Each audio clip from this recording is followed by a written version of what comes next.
foxes are predators, and they have to indicate to each other that the bite that I'm going to give you is not a real bite. Now, what a real bite means, I'm not actually trying to hunt you. You're my sibling, right? And then so a person telling a racist joke, especially to the person who's the target of the racist joke, isn't playful because it's hunting behavior. It's like, so cats play with their food, and a cat can't play with a rat or a mouse, and it's not playful to the mouse because it isn't play, it's hunting behavior. And so when someone's telling a racist joke to especially the target, and who says, why can't you take a joke?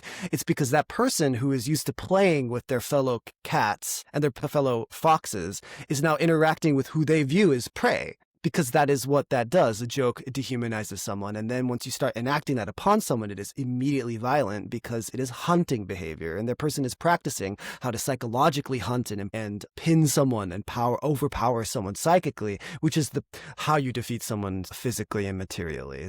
There's some, like, we've created a space where there's a lot of room and we're exploring a lot of stuff. And so here's some of the stuff that's going to be explored so that you know what room you're walking into. You know what the frame is that you're walking into.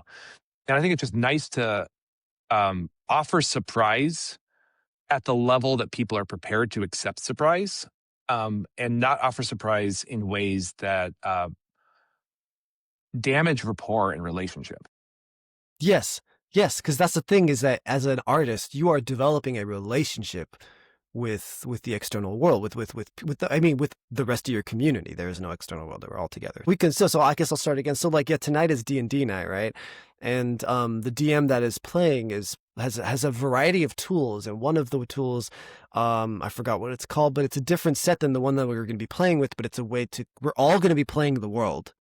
We're all going to be constructing and playing the world, not like individual characters. We're going to be building the world narratively, and that person's going to be facilitating that together, which is really exciting and reminding me how, like, you know, how to use this facilitative method, like for improv and game, to like understand something like how the Valley of Athens flooded or what have you, and like to kind of, everyone takes a different part of like and embodies a different part, kind of like family constellation, that kind of improvisatory healing process, and then taking that, assigning all of the attributes to all of the like the people in the room, and then watching and then facilitating and we want to understand it, so we have to begin to embody it within ourselves. And how do we do that? But taking on the shape of the narrative of a thing. And I think that a narrative is a shape. Narrative is a sort of shape of things, except it's a shape through time.